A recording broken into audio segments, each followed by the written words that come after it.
Okay, good morning, everyone. Thank you for joining us on the Rockville Chamber of Commerce Annual Real Estate Panel. We're glad you could be here. And I would like to thank our sponsor, John Marshall Bank, for bringing this panel to us. And I'd also like to thank our moderator, Brian Barkley. He's with the law firm of Barkley and Kennedy. He's on our board of directors, and he's the chair of our public policy committee. So without further ado, Brian, I'm going to turn the program over to you. Thank you, and welcome everyone this morning. So we have assembled what I think is a great panel for this purpose, and I'm going to do an invitation. They're here already. I'm going to introduce each of them. First, we have Todd Pearson. Todd is the Executive Vice President of Real Estate for the BF Saul Company and affiliates.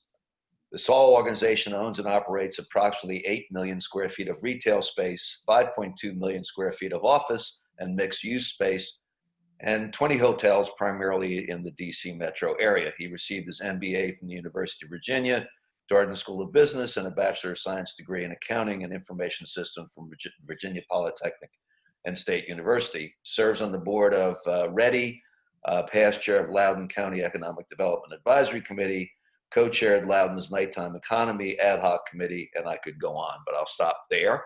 That's Todd. If you want to wave, Todd, so everybody knows your face, there you are. Second, we have Carlyn Kelley. She began her career in the real estate industry in 2013 as a business developer at a Rockville consulting and engineering firm, where she became familiar with our market's properties and players.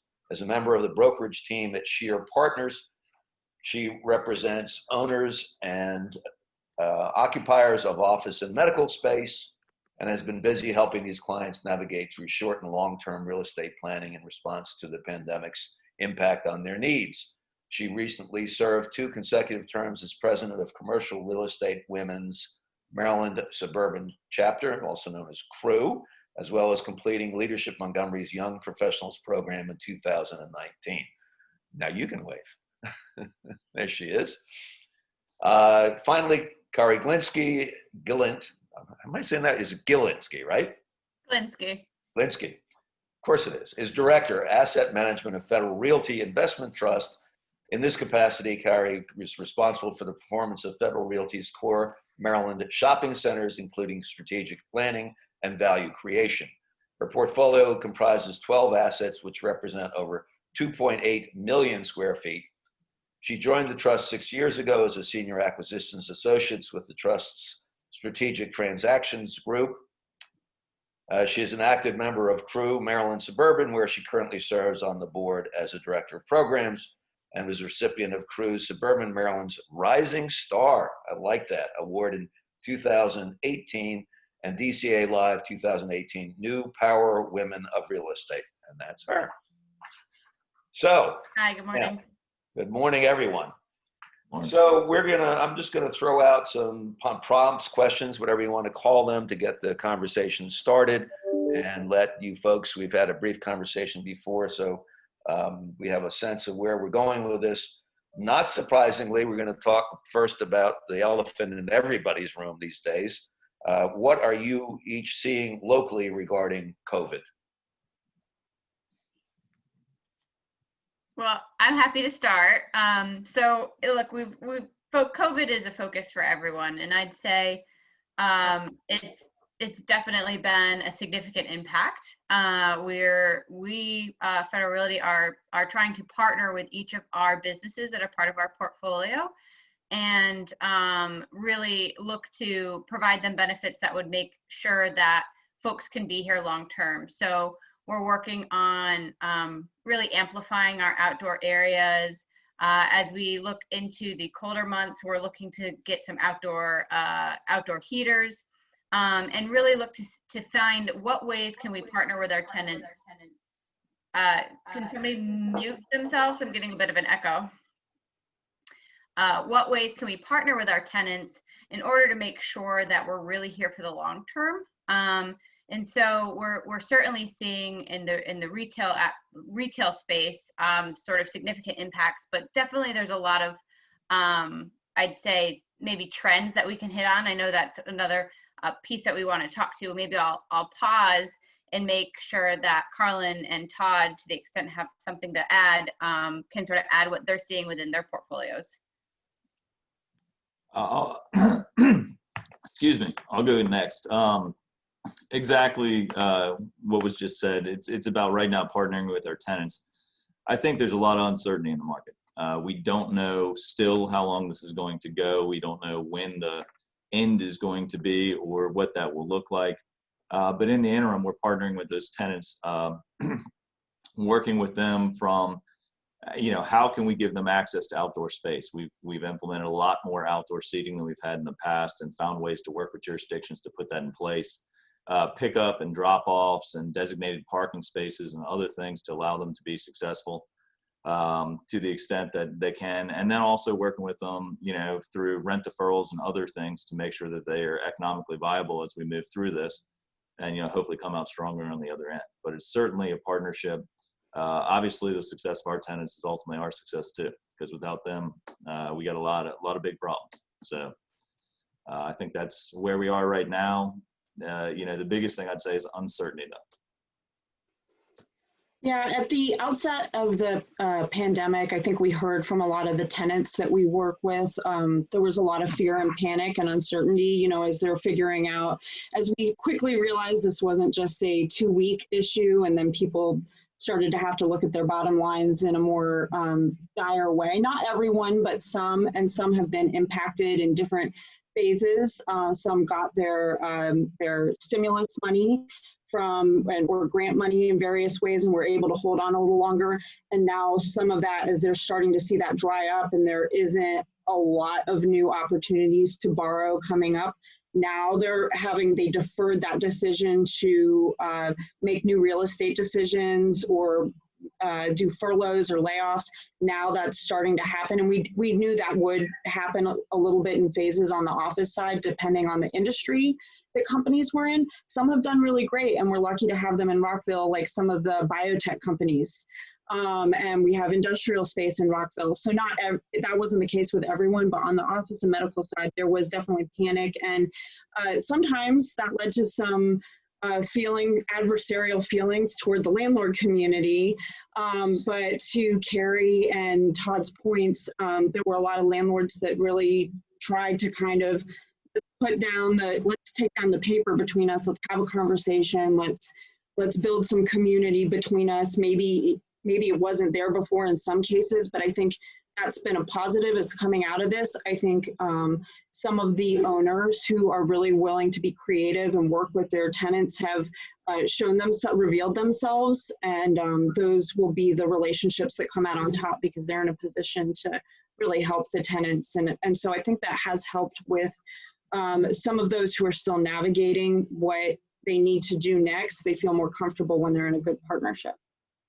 The other thing I would add is Todd mentioned curbside, and what we're seeing now, not only from an office perspective, is obviously technology is key, but also from our retailers, technology is key, where those that are really pivoting in this environment are very successful. So they're offering curbside pickup. They may have an app that allows a user a streamlined interface to basically have the user, purchase a good online and then go to the store and pick it up curbside. And so we're finding that in this environment, there's actually some tenants that are faring better than they did before because they're out there for their consumer and they're convenient. And for those that, haven't picked up the technology as quickly, that's where we're trying to assist with, whether it's outdoor eating, whether it's grab and go, signage to try and create, really get the community out and get the community comfortable. It's definitely a very strong theme about what are people comfortable doing these days. And thus far, I haven't seen a real change in consumer sentiment and the business sentiment of people willing to really go back out and sort of interface as they used to. And that's all right. We all want everyone to feel comfortable and safe. So that's where we're trying to pivot now for our real estate, is making sure people feel comfortable and safe. You see that from the office perspective, you see it from a retail perspective, you basically see it everywhere you go, whether you're encouraged and really should be wearing your mask, whether you have hand sanitizer, whether folks have realigned the direction that you should be walking, really about making sure that Maryland and that Rockville businesses and the community itself stays safe and is comfortable interacting with our businesses. Yeah, I think that's a key point. You know, really looking at the office environment, we've done a lot with our buildings to try and make sure that those tenants are comfortable coming back. So we really took a lot of time spending to think about what can we do to the building to make people feel more comfortable. And that could be anything from upgrading filtration systems so that we have better air circulation and high quality, you know, filters in the buildings, installing touchless bathroom items if it didn't have it, you know, door kicks on the doors so you don't actually have to touch doors, you know, small things from that nature, but it gives comfort to those tenants when they do return to or plan to return. We've also gone as far as we've had certain tenants that are bigger tenants in buildings, you know, work with us to put in temperature check areas inside buildings. So as you come in, you have your temperature checked. Our residential buildings, we've done, you know, you look at technology, we've got reservation systems on all the amenity spaces so we could get those back open, but we could, you know, keep capacities down and make sure everyone was safe. So we did work to get those back open, but, you know, there's a lot of effort going on to make sure really that the consumer and the tenant can be comfortable. Because I think that's a big thing right now is building back that confidence of, hey, it's okay to go back out.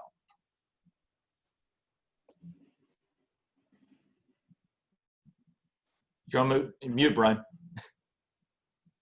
Sorry, I wouldn't make sure I wasn't the one with the feedback before. So I think you may have covered the next prompt, but if you have anything else to add about what you're doing to continue to overcome these hurdles and how they might impact future strategies, obviously you touched on that a little bit. Anything anybody want to add on that? I'd like to add, at least on the office side, the name of the game right now is flexibility. That's what tenants are looking for. So whether they are 3 years into a 10-year lease or in 7 years into that lease or looking for new satellite offices or whatever it is, there's a lot of different scenarios. And that's part of the, you know, there's no one size fits all solution, which was part of why people felt so scared and felt that uncertainty in the beginning of this. That's where the brokerage community is coming in and helping them, and the legal community as well, in evaluating kind of what are they able to do in their existing lease, and the partnership with the landlord too, if they're able to come to the table together and have that conversation. So we're helping them navigate through how can they get flexibility. There's a lot of creative ways to do that. It's not just about sometimes the initial terms you see when you're looking to do a new office lease with a landlord, where it's just about rental rate and abatement. There's a lot of really creative ideas that have come out there to help build that flexibility in for tenants.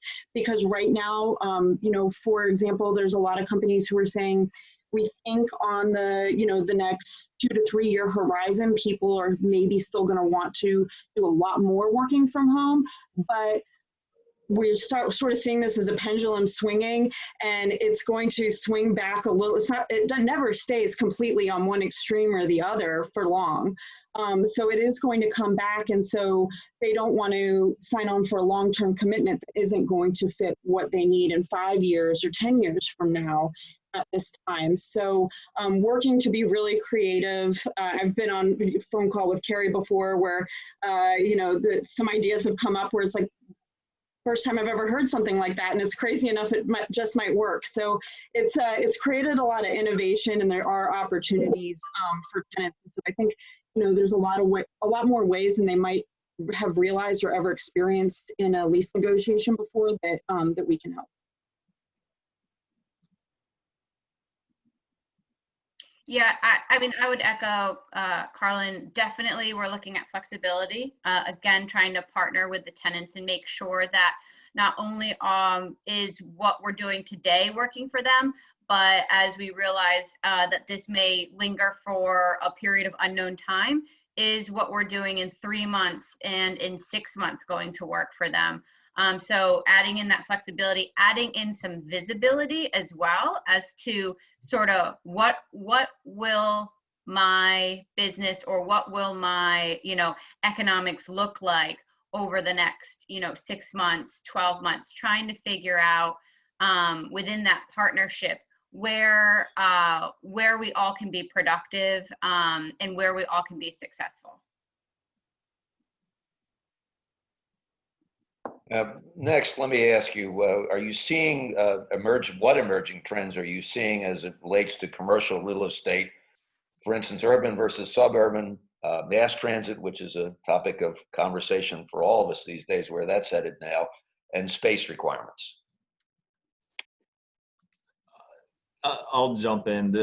What we're seeing in the market right now, as I mentioned earlier, is just a lot of uncertainty. If you're working with a CEO that's got a lease getting ready to come up, or they're trying to figure out what to do with their space, I think, quite frankly, most of them right now don't know. I think over the next 6 months to a year, they'll probably have those strategies kind of ironed out. But kind of the things in the market right now, we've heard a lot about, will people give up office space because they're going to have less employees? And that's one kind of line of thought, is that more people are going to be working from home, so every person's going to need less office space. Another line of thought is, we need more space per employee. So even though we're going to have some working at home, we're going to need virtually the same amount of space. We've also heard a lot of chatter in the market about moving to more kind of suburban first ring areas. So you may have a smaller office in the city, but then have satellite offices, kind of a hub and spoke type system, which allows your employees to kind of live a little further out. It helps with the cost of housing, and is not a bad strategy. So some people are really looking at the suburban office, and that may be, a wave in the future. I don't think we know yet, but I think that will materialize over the next 6 months to years. We kind of figure things out, but I still think there's a lot of uncertainty in the market. Yeah, what I've been telling people is that we're still in the research and development phase. I mean, I'm actually shocked that we're 18 minutes into this and no one has said the word unprecedented yet, but as we've been talking about the pandemic. But due to the unprecedented nature of the situation, really not even, I don't think it's as similar to 2008 as some people have said it was. There are some similarities, but it is truly unprecedented. And so while there's a lot of really smart people out there coming out with innovative ideas and creatively working through it, and I think there will be a net positive out of that in terms of how the way our buildings look and feel moving forward, the way our companies all operate, regardless of our industry moving forward, all of that. It's painful right now, but we're in that research and development phase, kind of all figuring it out together and getting input from one another. And in terms of what that means for trends in the near term, on the touring side, all of a sudden commercial real estate industry has embraced virtual technology more than ever. It was already something that was being adopted, but now we have tenants working with a tenant right now who is they're, I think, almost ready to sign a lease, and they have never stepped a foot inside of the space. So it's an interesting new world in that regard, and could lead to some exciting things, I think, also on the construction side of things. Also, in terms of space needs, going back to that flexibility, a lot more tenants, I think the space that is going to win the day over the next 18 months or so is going to be second generation or spec space. And it's going to be harder to fill some of the brand new space, I think, in that time, unless someone's feeling really confident, but I think the demand for it will come back. And in terms of the suburban, urban, metro transit, I don't think it hurts to be on metro. I don't think that the companies we're talking to see it that way, but it's certainly nice to have access to parking. So regardless of where you are in relation to Metro, even better if you've got access to parking for that flexibility. Once again, they want all options, which is, and I might be jumping ahead into one of the things we were going to talk about, but that's good news for Rockville because Rockville has a really good mix of accessibility to parking and mass transit, including free parking. So that's something that tenants, don't necessarily want to pay for right now when tenants, when the people who they're paying for parking for are not coming in as often. So I think actually took a couple quick notes while Carlyn was speaking because I think she hit on a couple key things that I wanted to touch on as well. And certainly make a point about the trends is I think in this environment, it's actually, there may not be a trend. And I say that because I think that in this environment, there's no one size fits all. I think every business is going to make very specific decisions based on what their business's needs are and who their employees are or who their consumer is.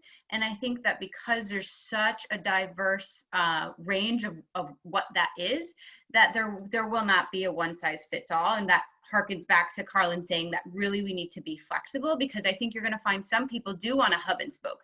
They're going to be large enough that makes sense, that they can take on that additional expense to have multiple locations. There's going to be other folks that are small and they're just going to say, you know what, I just want to have that extra green space so that I can make sure that all of my employees are comfortable, that they can drive to work, and I'm going to take the risk out of having an urban environment right now. So I think we're just going to find that there's truly going to be a mix of needs that come out of this.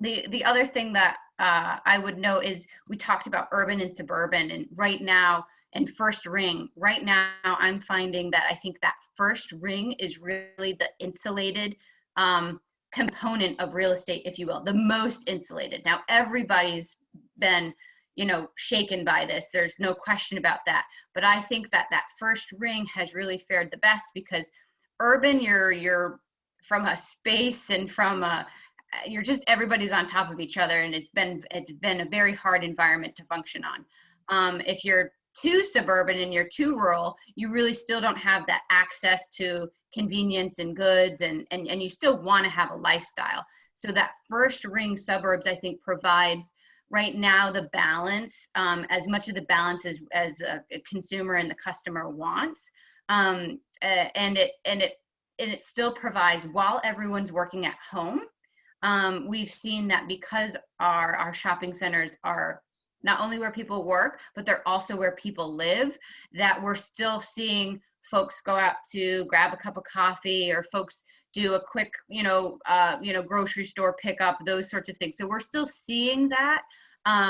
Obviously, less so given the consumer confidence and consumer comfortability within this environment, but we're still seeing that access to residential, where people are living, has definitely insulated sort of that first ring. And like Carlyn said, I think Rockville benefits from not only that sort of appropriate balance between green space, drivability, metro access, but also providing more affordable options versus what you would see in downtown. One thing I'd like to point out, though, is just, everything's not dire. There's still a lot of activity. It's certainly slowed down, and it is harder to make a decision. But we're still seeing activity on the retail side. There's several retailers out there that are still growing and expanding and announcing, plans to do that.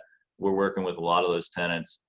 We just opened a brand new 491 unit building in Ballston over in Arlington. And that building opened in April. We've had a leasing pace of 40 units a month. And we actually, last night, got up over 50% lease, which is just a phenomenal pace. So there's still activity in the market. And even on the office side, we're seeing some deals getting done. It's the metrics are a little different. I think it is a little bit more of a tenant market, we'll say, but there's still deals getting done. So it's not like there's nothing going on. There's still activity out there. Yeah, I 100% agree. Especially, I know we've got a lot of folks that are interested in Rockville, Congressional Plaza, Rockville Town Square, both of those assets, even in the midst of this pandemic, we are seeing not only tenants opening, but tenants signing. So, you know, we welcomed Barnes & Noble to Congressional Plaza. We'll have Orange Theory and Core Power Fitness that are opening up in 2021. And we are just about to sign a lease with another national tenant that will backfill space. Amidst all of this, right, we're seeing that. Geyzo is getting ready to open at Rockville Town Square, so we definitely are still seeing some volume there. And we actually also just executed a lease with another really cool concept, quick service food that's coming out of Shaw that's going to be joining Rockville Town Square. So again, while we're certainly seeing a lot of challenges, I think as the businesses look long-term, they're still committed to being in these key locations, being in this first-ring suburb, still committed and still willing to, move forward with their business strategies despite what's going on. Now, yes, I think some folks have sidelined themselves during this, so we're seeing less volume, but we are still seeing strong interest, still seeing tenants open, still seeing leases being signed. But let me ask you all specifically, what do you see in terms of what Rockville is doing well and what can it do better? You know, Brian, I've been doing work out there in Rockville for like 8 or 9 years specifically. We've got a big project in Twin Brook that we've been working on. And I can say over those years, Rockville's made some significant strides in improving their process. I know they've worked on the FAST process to improve the permitting process and the time it takes to get permits done. We've seen a lot of individuals step up in staff and really, under the leadership of, whether it's Rob, Ricky, Craig, the department began to get a little more flexible and to work really hand in hand. I can tell you, we've worked side by side with DPW over there. I know Jim Woods has gone out and, shown up on site to help us find water meters. I mean, it's a different world out there, and they've been extremely helpful, and especially in these times. Obviously they want to see tenants succeed, they want to see landlords succeed, they want to protect the community. They've been very, very helpful. There's always room for improvement, but I'll throw a little plug in there for Ready. I think there's a lot of organizations, whether it's Ready, whether it's the Chamber, but there's a lot of organizations, if you have any questions, that you can reach out to, can be a liaison to get you in touch with the right people at the city. And I think it's working pretty well. Always room for improvement, but over those 9 years, I'm very happy with the progress that's been made in Rockville. Certainly recently too, I'd have to have a huge shout out to all the chambers, Rockville Chamber, Montgomery Chamber, as well as Montgomery County. When this first started, federal, we were inundated with trying to solve 1,000 problems all at once. And I think it ended up being an all hands, everyone really anyone and everyone sort of jumped in to try and assist, whether it was, the chamber partnering with somebody to try and get them the right marketing tools, or whether it was us, speaking with a tenant working on outdoor seating, whether it was us rolling out the curbside, and sort of jurisdictions working with us, even though the parking space really wasn't a parking space, but they would let us use it as curbside. And under normal circumstances, that would have been a 6-9 month process to try and, rearrange parking. Folks were just willing to say, yes, we need this. Let's move forward. Let's allow them to do this. This is great. Our businesses need it. And I don't think I'd ever seen folks come together with that sort of direction. Like, let's help our businesses and let's do what we believe and what the businesses are telling us they need. Yeah, I agree. I think one of the things Rockville really has going for it is the local chambers and Ready, in terms of there's just so many resources available right now for businesses in the local community, whether you're on the commercial real estate side or whatever your industry may be. The mix of industry, I think, is going to help You know, Rockville has maintained a fairly steady vacancy rate and rent growth since the 2008 recession. And while that's not really what you want to see more growth, the fact that it was steady, kind of looking at it right now, might be a good thing, a good omen, right? That we're not going to suffer maybe that much loss, if any. We may remain steady.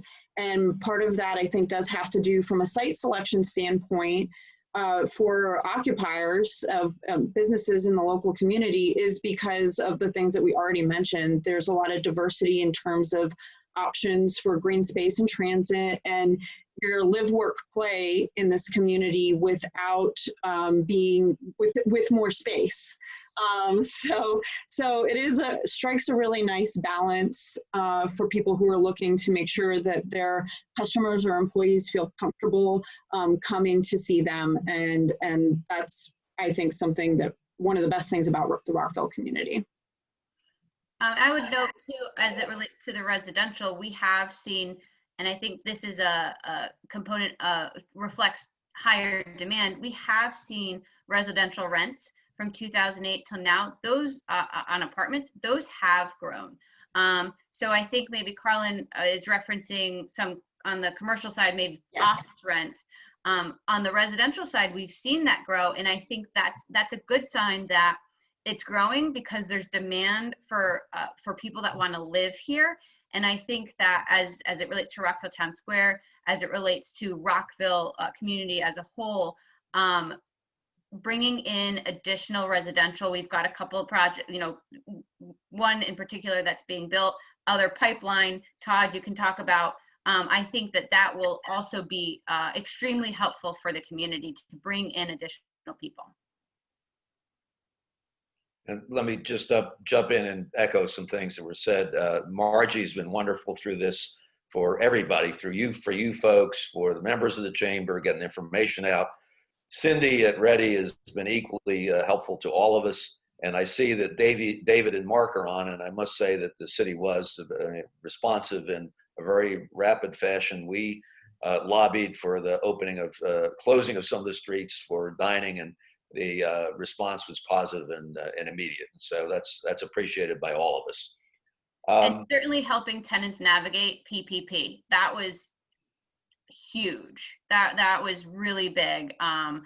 It was not an easy process. Everyone, you know, it was touted as it's going to be simple. Click on the link and here you go. And it was very, very challenging. And I know the chamber had a huge hand in helping folks navigate that process and actually get funds, which were very needed. Absolutely, no question about that. So short-term versus long-term view on the overall market in Rockville specifically. What do you think, folks? We're obviously very optimistic on the market in the long term. I think short term, you know, as we work through this, and you know, as I said, I can't tell you if a vaccine is going to be here in 3 months, 6 months, 6 years. I don't know. I can't tell you if a vaccine is the answer. What I can tell you is, we'll work through this. We'll figure this out, and there will be light on the other end. But we are very optimistic in the market going forward. Obviously, we've got our Twinbrook project in Rockville. We are moving forward with the Twinbrook project. We just got site plan approved last month. We're working through building plans and permits now, but we're intending to move forward with the project. And I think, as Kari said, adding some more people, some more consumer base to the market, I think is going to be very beneficial, and I think it'll be a rising tide. But I do think, we'll move forward, and I think it'll be a very bright future. Yeah, I think that, Todd's development is that Saul is working on is a huge indicator of what it means to be in Rockville, what it means to have access. And now I think it's not only access to downtown DC, but it's access to the office space that Rockville and Gaithersburg and Bethesda are creating. Bethesda in and of itself is huge. There's a lot of office space being developed.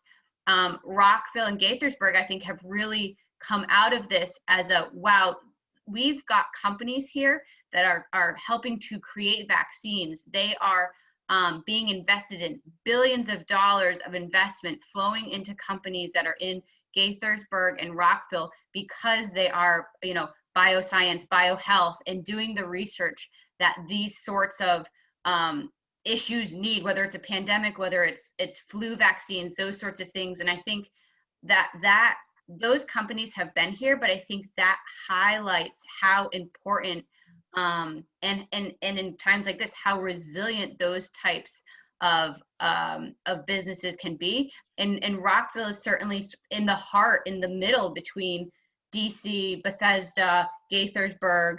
And I think that really starts to show the strength and the resilience that from a long-term perspective, we expect there to be continued growth and, you know, successful fundamentals. I agree, especially with the life sciences and biotech. Healthcare has a big hub in Rockville, North Rockville. Once again, we have an industrial district. That sector is doing extremely well. And so then I think on the office leasing side, I think I'm overall very optimistic about it. I think it's going to be a little bit like learning how to drive stick shift, though, in terms of that recovery. I mean, we've even already seen it in this year where everything went to a dead halt March and April, and then started to come back a little bit in June and July. And then I think a little bit was really not the pandemic. It was your typical summer doldrums in August. And now we're starting to see activity again. And it's going to, as people figure out their individual, businesses figure out their individual strategies and get their arms around what the impact is, they're going to feel more confident to move forward and further establish their roots, whatever those roots are going to look like, you know, here in the Rockville community.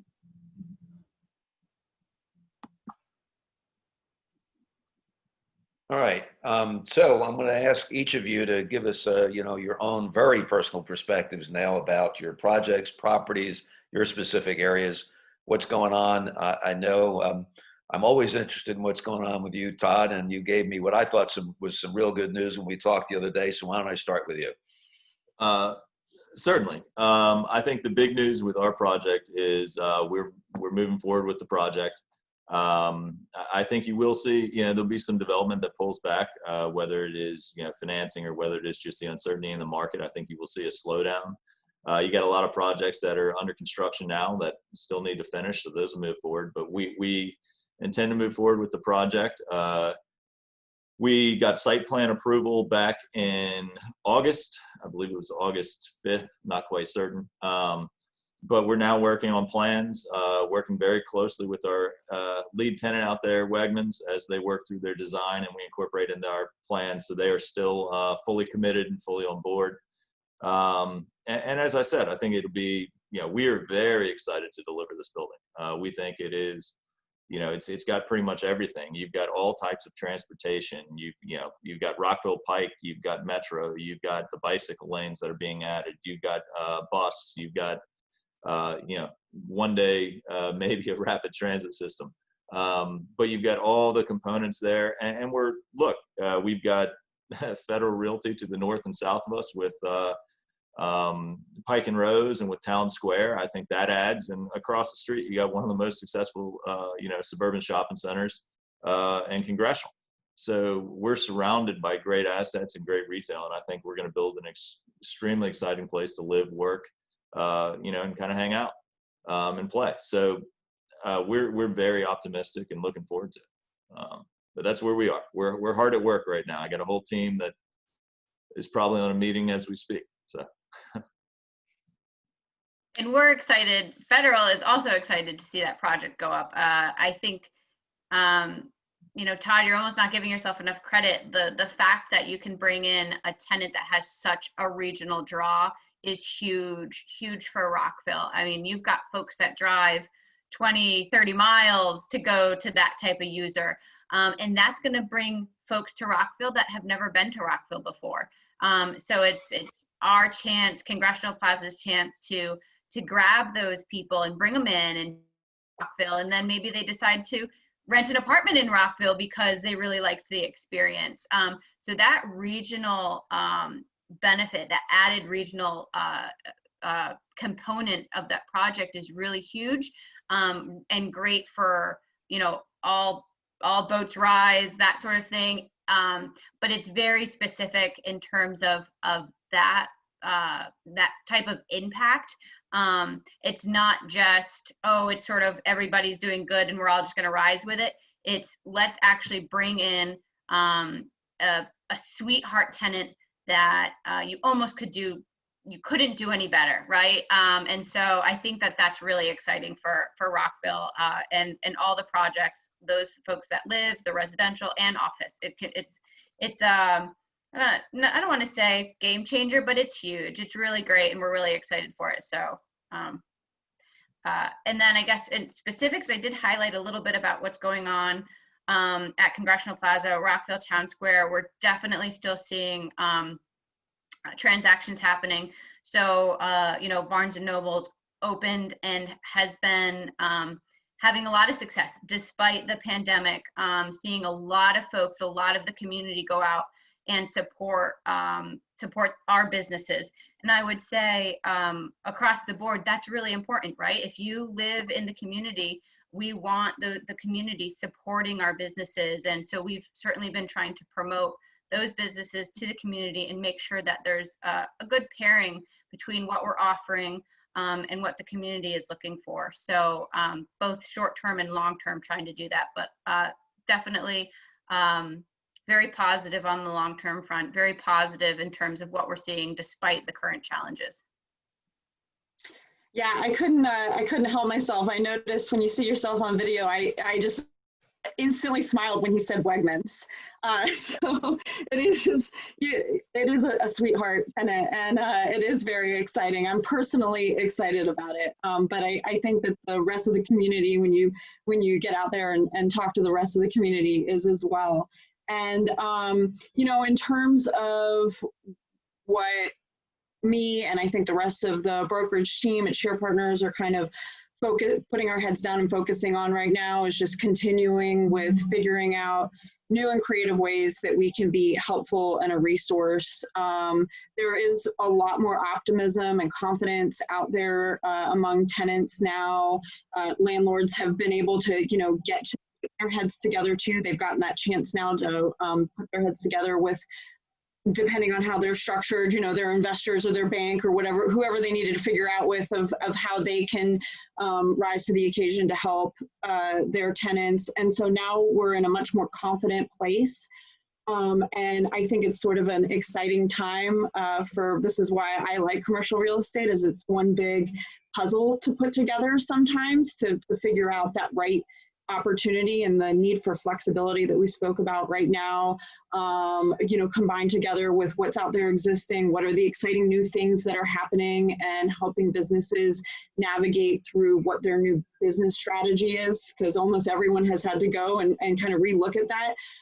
It is exciting to have those conversations and put that puzzle together. It's an opportunity to be really creative for those of us who are going to stick it out, which I think, you know, from what I hear from the rest of the community, you know, is a large majority of us. So, so it is, in some ways we had to go through a little pain to get here, but I think we're on the brink of an exciting time for community and for the Rockville community and for commercial real estate.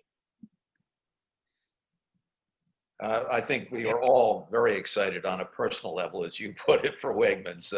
Not many places of that nature that folks would drive that far. I have been down to Wegmans in Virginia in a couple of places, and just it's an amazing store. Anyway, so I think, tell me if I'm wrong, that our speakers can all see the chat and see the questions that are there. Can you all see those?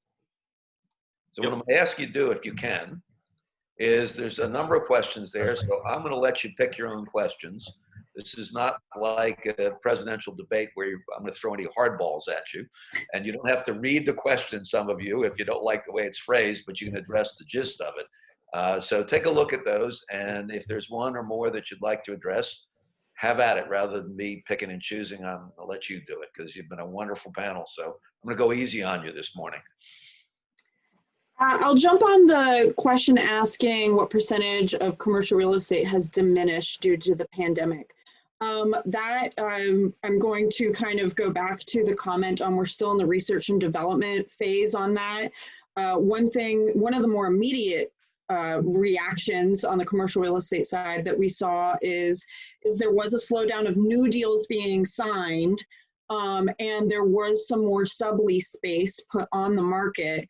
But in that first quarter of the pandemic, there really wasn't a drastic response. In the third quarter, we did see a little more of that happen, but I think it's going to be, we need to be about a year to 18 months out to really know what the response is, see what happened when leases come up for renewal and who not only didn't renew or extend and do any sort of short-term extension, because we are seeing a lot of that. When a lot of tenants, because of that uncertainty, when they're coming up on renewal, they're oftentimes either going month to month if they feel like they can get away with it, or they're trying to get short-term renewals done so that they can just stay where they are and continue to see where things go. So the commercial real estate market follows the business market. And so depending on how those companies are impacted economically, which we don't know that full impact, we're going to be able to analyze this a lot better further down the road. But one of the most significant things is definitely the amount of sublease space that's come on the market, which is interesting. The other thing I would add that is going to impact commercial values is what we're seeing now is, and I agree, we need more time. I think that 12 months to 18 months makes a lot of sense to really assess what's going on. But what we are seeing is certainly a flight to quality. So it's going to be a flight to those properties from all aspects, whether it's residential, whether it's commercial office, or whether it's retail. People want to be in places where they know who their next door neighbor tenant is going to be. So they don't want to go into a place that they don't know who the landlord is. Who's the landlord going to be in 8 months, 9 months, 12 months, right? So I think knowing that you have, whether it's Saul or whether you have Federal Realty as a landlord, is enticing to tenants. Knowing who's there and who's been there for a long time and who's coming is definitely going to help bring that flight to quality. And then from an office and a residential perspective, again, having some systems in place. Todd mentioned some of those safety systems that were put in, definitely helps folks get comfortable, and again, creates that demand for high quality, flight to quality trends. Yeah, I'll echo that. I'll jump in also on the percentage of office workers that have come back. I think that's kind of jurisdiction by jurisdiction, as different jurisdictions have entered different levels of, whether you're level 3 or level 2 or where you are. But overall, what I can tell you is it's less than I would have expected at this point. So back in March, our company went remote, and if you would have told me in the end of September going into October we'd still not be back in the office, I'd say you're crazy. We're about as conservative as they come. You'll see I'm not wearing a tie today, which is as dressed down as we ever get here at Saul. And we've got 4 people coming to the office, really. It's myself, chief legal officer, CAO, and the president of my hotel group. Those are the only people coming to the office. And my gut tells me it'll be for a while longer. Hopefully either towards the end of this year or beginning of next year, we start coming back to the office. But even when we do, it's going to be, we've got an A group identified that'll come back first. We have a B group that'll come back on alternating days.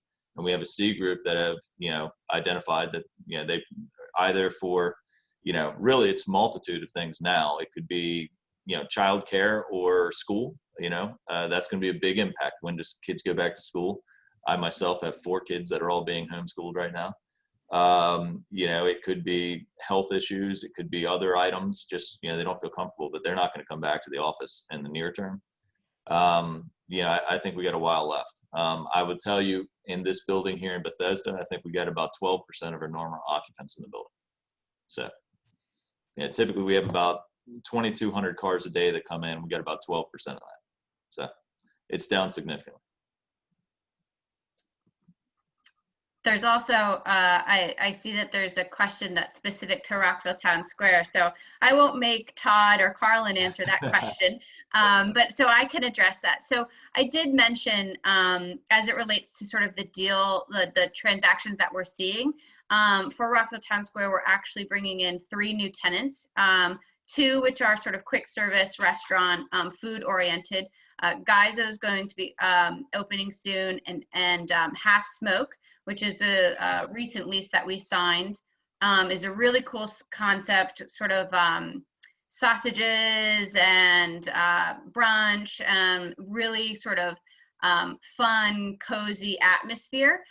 So we're going to be bringing them also to Rockville Town Square, and we have a nail salon that's opening up. So a good mix of sort of service oriented and food.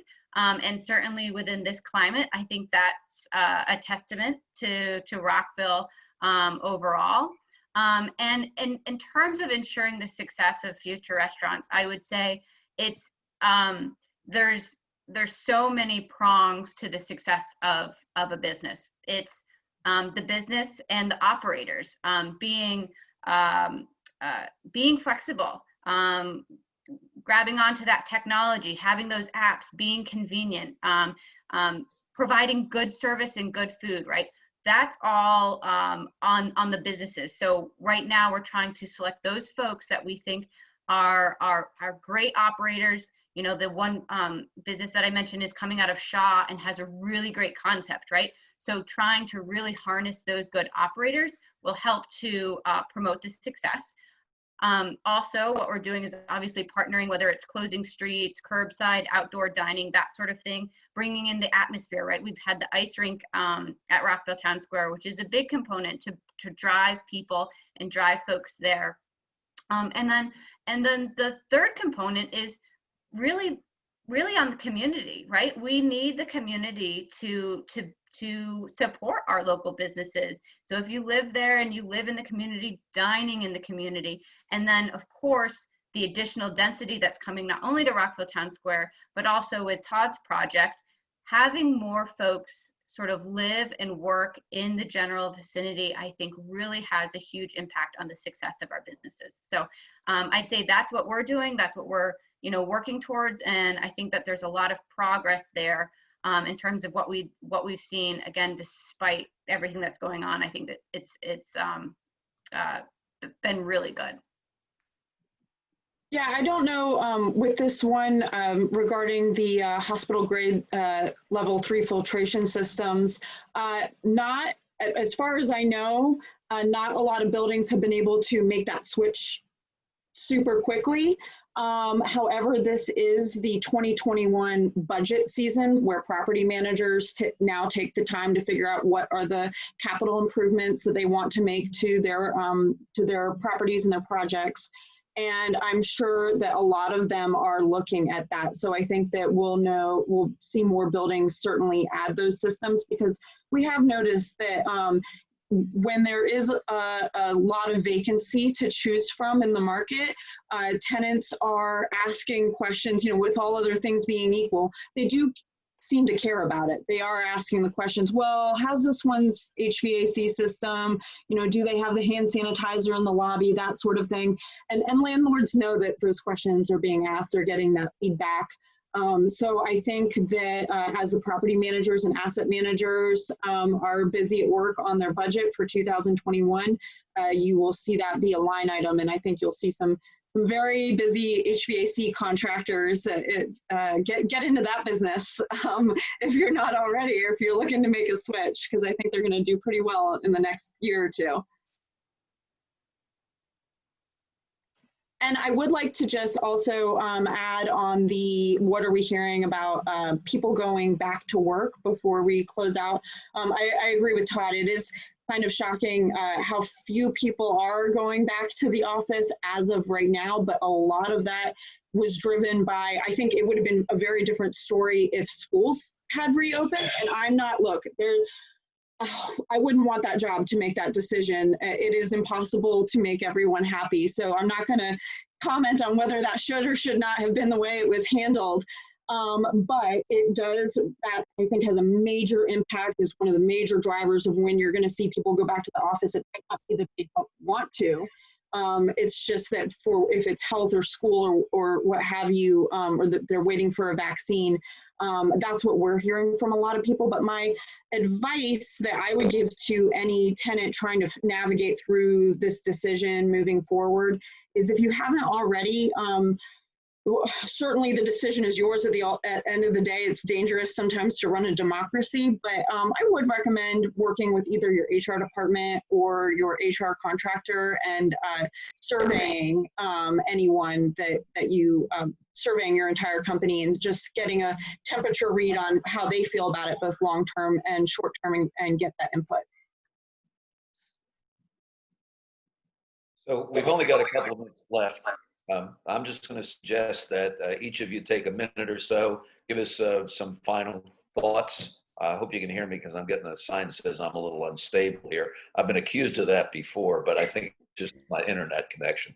So Todd, why don't you go first if you would? Sure. You know, as far as final thoughts, I would agree we are in the research phase. I think there's a lot of uncertainty, so I think we will see more short-term deals. But, you know, everything is not dire. There's a lot of positive things in the market. So, you know, I'd say focus on those and remain optimistic. You know, be safe. And if everyone makes smart decisions, and if we can begin to build that confidence, I think we'll see a lot of success coming out the back end of this. I think it has, one of the things, anytime there's a crisis, it really, you know, promotes innovation. And I think, you know, even ourselves, we are not known as being the most technology savvy company in the real estate industry. We're a little more conservative than, you know, many companies, but we do a lot of things good. But this has forced us to, you know, really look at what we're doing. We've implemented a lot of technology. And I think there's been significant improvement. We're stronger because of it. So I think, look, as with anything, I think, you know, we're going to get through this, and it's going to be, you know, good times ahead. So remain positive and stay safe. That's what I tell everyone. Yeah, I echo everything that Todd said, really. And I think, I guess, less on sort of a future forecasting side, but more encouragement on, in the beginning of this, there were a lot of really nice sentiments out there about, you know, we all get through this together, and this is a great opportunity to find some balance. You know, it forced us to adopt technology and allowed us to spend some more time with family, or kind of have some more fluidity in our schedules. And I think that's, you know, something that we shouldn't forget as we kind of continue on and this feels more normal. I think go back to the things that you, and I'm not a life coach or anything, but going back to the things that you thought in the beginning that you wanted to get out of this, the positivities, the opportunities for innovation. I think that is good for our community. It's good for the Rockville community. It's good for our businesses. It's good for your employees and your customers. And so it's a little more of a reminder, since Todd said everything that I wanted to say about the market. Yeah, I would say definitely brighter days ahead, but it's not all doom and gloom right now. We are still seeing strength and resilience within our operators and within our tenants and within our partnerships. I think our partnerships have grown even stronger, not only with our tenants, but also with the local jurisdictions. The communication between those has been so stronger than I think it's ever been.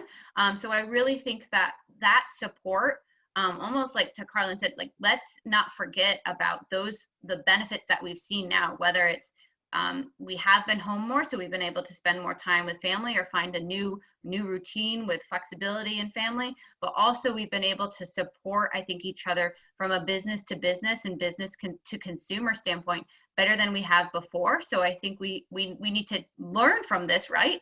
And going forward, I think we'll be even stronger. Absolutely. Well said, all of you. And I'll just conclude by saying, those of you who know me know I'm a huge sports fan. If you haven't figured that out before, you can see what's behind me, if you can figure out what that is. And one of my favorite sports sayings has always been, when the going gets tough, the tough get going. And, you know, that's what we all have to, you know, do at this point. And I think we're doing it. The city of Rockville is doing it. The chamber's trying very hard to help you. So I want to thank a wonderful panel today, and I want to wish you all to stay healthy and safe. Thank you, everyone, for joining us today. Thank you. Thank you. It's a pleasure. Thank you, Margie. Thank you, Brian.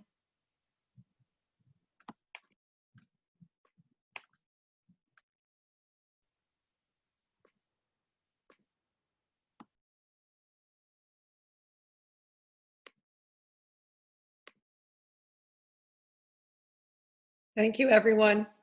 Have a great day.